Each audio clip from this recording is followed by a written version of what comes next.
bientôt pour mes toutes premières vidéos. Si tu as aimé, n'oublie pas de t'abonner et de liker. Ciao, ciao.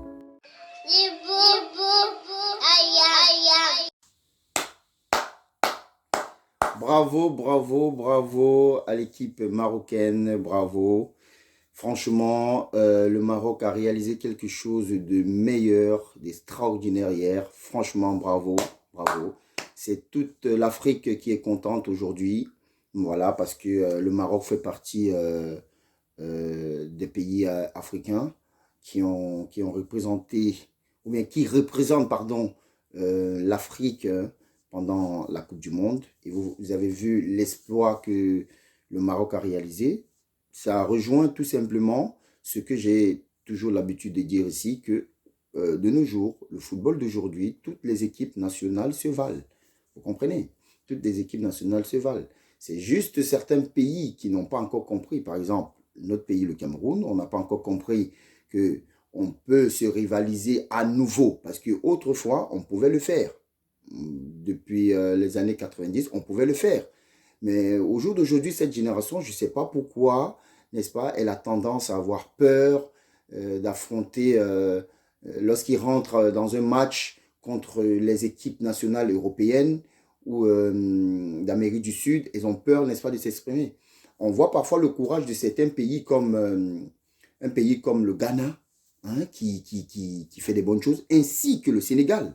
Parce que le Sénégal aujourd'hui, c'est quand même, de nos jours, c'est quand même une grande nation de football parce que c'est là où se trouve aujourd'hui le meilleur joueur africain qu'on appelle Sadio Mané. Il y a Sadio Mané, il y a aussi le défenseur Koulibaly que j'apprécie bien. Et leur entraîneur, hein, qu'on appelle Aliou Cissé, qui fait des très très bonnes choses avec l'équipe nationale, franchement.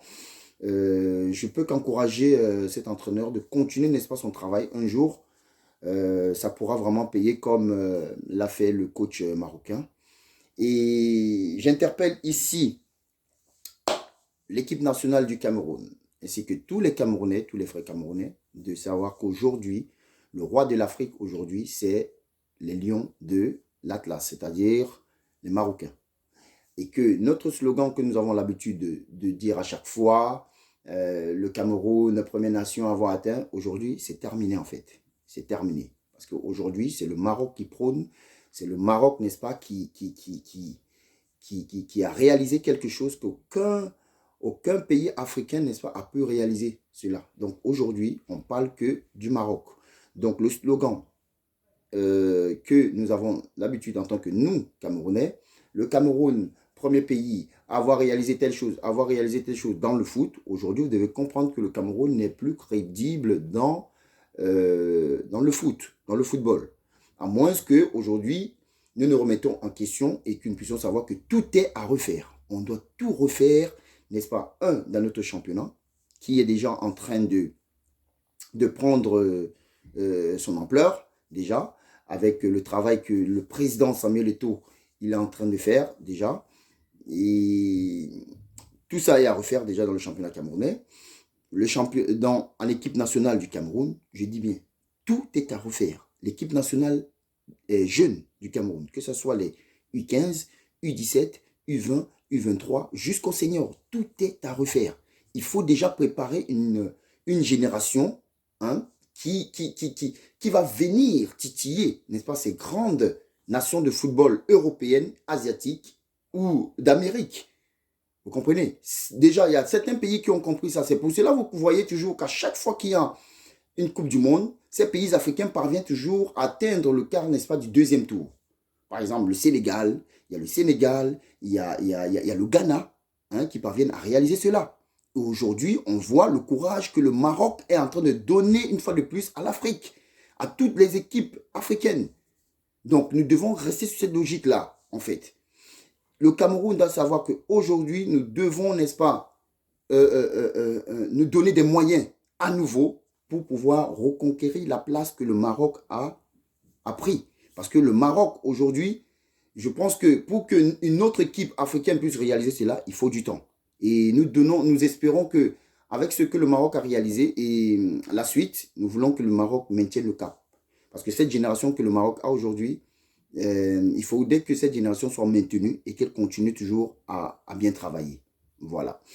La deuxième des choses, c'est déjà par rapport à l'altercation que le président Samuel Eto'o il a eu avec un youtubeur algérien. Eh, les gars, il y a certains Algériens qui sont venus en commentaire sur YouTube insulter Samuel Eto'o et tout ça. Ça ne sert à rien. Ça ne sert à rien de le faire. Déjà, le truc qui s'est passé à Blida, c'est déjà fini en fait. Il faut qu'on arrête ça. C'est déjà passé. Ça ne nous concerne plus. Maintenant, on vise l'avenir. On cherche comment construire notre championnat au Cameroun, comment encadrer une génération qui doit, pour les échéances qui arrivent et tout. Non, c'est là où nous, Camerounais, nous sommes basés en fait. Donc le reste, si vous avez encore de la rancœur, si vous avez encore des trucs dans votre cœur, ça vous concerne et tout et tout. Donc je pense que par rapport à ce problème, vous avez vu, comme moi aussi sur les réseaux, que le youtubeur en question, il a aussi présenté ses excuses. Donc Samuel Eto'o a fait preuve de grandeur, il a fait en premier, et aussi et le youtubeur, il a aussi, il a reconnu son acte, il a présenté ses excuses. Donc je dis ceci à à tous les Algériens qui viendront en commentaire m'insulter, sachez que nous ne sommes pas en guerre avec vous, et nous ne serons même pas. Pour réaliser l'exploit que les Marocains ont fait hier, c'est tout simplement un travail, n'est-ce pas, d'un staff qui est compétent, d'un staff qui a une vision, d'un staff qui s'est concentré pour pouvoir recruter ou bien positionner les meilleurs qu'il faut en fait. Et ça commence d'abord aussi par la discipline. Vous comprenez? Ça commence par la discipline. Et quand vous voyez une équipe qui est en train de bien jouer, qui sont vraiment bien techniquement, psychologiquement, tactiquement, physiquement, vous devez comprendre que, en dehors de tous ces éléments que je viens de citer, vous devez comprendre qu'il y a quelque chose d'important qui prône dans l'équipe, c'est la discipline en fait. Je vais vous prendre le cas, par exemple, de l'équipe de France. Regardez l'équipe de France, regardez l'équipe des Bleus. Je crois qu'avant l'arrivée de Didier Deschamps, il y a eu trop de problèmes. Trop de problèmes, n'est-ce pas, dans cette équipe. Il y a eu, je parle par exemple de la génération, après que Zinedine Zidane ait déclaré qu'il arrête sa carrière internationale, juste après, il y a eu trop de difficultés et trop d'indiscipline. On avait Patrick Vieira avec certains entraîneurs qui étaient là et tout. Il y a eu beaucoup de choses. Mais quand Deschamps a pris l'équipe, la première des choses qu'il a instaurée dans cette équipe, c'était la discipline. Ce qui revient à ce que je vous dise, à ce que je vous rappelle ici par rapport au problème qui s'est passé entre Benzema, Valbuena. Vous avez vu la réaction de Didier Deschamps. Il a écarté les deux. Tant bien que Benzema était en train de faire des bonnes choses avec son club, Real de Madrid, mais il s'est passé des services de Benzema. Et on a vu même en Coupe du Monde 2018, Benzema était, n'est-ce pas, dans ses beaux jours. Il était vraiment en forme et tout. Mais Didier Deschamps n'a pas regardé cela. Didier Deschamps s'est dit, en ramenant Benzema ces moments-là, peut-être ça n'allait pas, ça allait pourrir peut-être le milieu. Vous comprenez? Or, Benzema, c'est un joueur de qualité et il est très très fort. Mais cela ne veut pas dire que c'est Benzema qui viendra les soirs se mettre des ordres. Non. Mais c'est lui, Didier Deschamps, qui a estimé cela. Et nous avons vu le résultat par la suite parce qu'il a inculqué quelque chose dans la tête de ses joueurs. Et le résultat, on l'a vu en 2018, la France a été championne du monde. Et on voit aussi dans cette Coupe du Monde, malgré que Benzema a eu cette douleur, cette blessure qu'il a eue, vous avez vu, vous voyez vous-même le jeu des Français. Vous voyez comment ils sont disciplinés. Vous voyez comment ça passe bien. Vous voyez des résultats. En fait, les résultats parlent d'eux-mêmes en fait. Vous voyez, les résultats parlent d'eux-mêmes. Donc, pour que le sélectionneur camerounais Rigobert Song puisse atteindre, n'est-ce pas, à ce niveau, il faudrait d'abord qu'il mette la discipline. La discipline au niveau d'abord du staff. Donc, il faut d'abord que le staff lui-même d'abord soit discipliné. Lui-même, Rigaud, qui soit d'abord discipliné et qui prenne d'abord ses responsabilités. Je vois des gens qui viennent m'insulter, les frères camerounais qui viennent m'insulter. Oh, tu peux prendre la place de Rigaud. Mais non, je ne veux pas prendre la place de Rigaud. Non. On dit ce qu'on pense, on dit ce qu'on voit. Et ce qu'on voit que Si on voit que quelque chose ne nous intéresse pas, on est dans l'obligation et le devoir, n'est-ce pas, de dire ce qu'on pense, ce qu'on a vu. Voilà, donc Rio Besson doit d'abord se discipliner lui-même. Il doit d'abord, n'est-ce pas, je pense que avec cette Coupe du Monde, il a quand même une petite expérience. Il y a d'abord quelque chose à éponger en lui, c'est-à-dire le langage technique, il n'a pas. Il faut d'abord qu'il commence par là. Indigo ne sait pas, il ne sait pas employer le langage technique du football. Il faut qu'il commence d'abord par là. Il y a ça.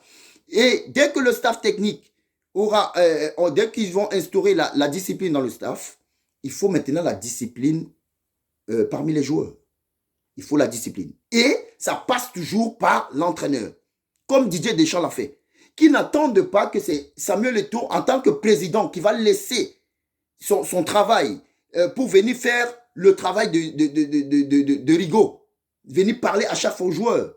J'ai fait une vidéo aussi où j'ai dit qu'il faut que le président, le président Samuel qui reste à sa place en tant que président de l'Africa Foot, qui donne juste les instructions à son entraîneur, à son staff, et le staff va venir faire le reste. Ils vont rajouter une touche à eux et ils vont, n'est-ce pas, comment on dit ça? Ils vont parler aux joueurs pour que les joueurs, n'est-ce pas, prennent conscience. C'est pas Samuel Eto'o à chaque fois de venir faire cela. C'est pas son travail. Son travail, c'est de donner des instructions et il attend le résultat. Moi, je pense. Maintenant, Rigaud, au niveau des joueurs, déjà, j'ai vu une vidéo où tu parlais dans le bureau avec des gens. Tu disais comme quoi, tu exprimais par rapport à l'altercation que tu as eue avec Onana. Tu as dit, quand je parle à Zambo Anguissa ou à Vincent Boubacar, les joueurs qui sont connus, mes chers amis, Rigaud, tu peux pas dire ça en fait. C'est pour ça que je dis, il faut que tu aies ce qu'on appelle le langage technique du football. Tu ne peux pas dire ce genre de choses. Donc, toi, tu estimes que comme Zambo est connu, comme Vincent Boubacar est connu, quand tu les parles, donc, eux, comme ils te respectent, c'est bon. Donc, toi, tu vas parler d'une façon à Onana, et quand Onana va te répondre bizarrement, tu vas estimer que Onana, hein, il n'est pas un joueur connu, en fait. Mais je pense que de tous ces gars-là et tout ça, c'est Onana qui est connu, hein. Il est vrai que je tire beaucoup sur Nana. Il est vrai que je tire beaucoup sur Nana. Hein? Parce que par rapport, n'est-ce pas, à sa grosse tête et son indiscipline. Mais par rapport à ce que tu as dit, tu n'avais pas de droit de dire ce genre de choses. Et peut-être pour moi, je me dis, peut-être c'est un montage. Ou bien, quelqu'un a voulu prendre ça aussi pour exposer ta bassesse, Rigaud. Oui, pour moi, je trouve ça que c'est une bassesse. Il y a aussi certaines choses qu'on appelle des secrets professionnels à ne pas sortir. Tu peux parler ça dans ta chambre avec ta femme, ou bien peut-être avec le président de l'Afrique dans les bureaux et tout. Mais ce genre de choses, tu parles devant les inconnus que le monde ne connaît pas. Tu parles ça. Voilà ce que ça a donné aujourd'hui. Voilà ce que ça a donné. Il faut qu'il y ait, n'est-ce pas, une discipline au sein, n'est-ce pas, de l'équipe nationale du Cameroun. Et dans toutes les équipes nationales jeunes du Cameroun. Il faut qu'il y ait une discipline. Et qu'on puisse, n'est-ce pas, préparer une génération pour les échéances qui arrivent. Il y a des jeunes. Il y a le petit Baliba qui est à Lille. Il faut qu'on supervise cet enfant. Il y a certains jeunes qui sont à Marseille que la brasserie avait positionné récemment. Il faut qu'on supervise ces jeunes-là et tout. Donc, on a vu en Coupe du Monde, on a vu notre charnière, notre défense centrale. On a vu Wo et Bossé. Ce sont des jeunes, n'est-ce pas, qu'on doit encadrer, qu'on doit superviser à chaque fois et qu'on doit faire confiance dans cette équipe. Donc, moi, je pense que c'est ça mon point de vue. Après, si des gens voient que je parle mal, qui viennent m'insulter, c'est votre problème, insultez-moi, mais je dis ce que je pense. Ciao, ciao.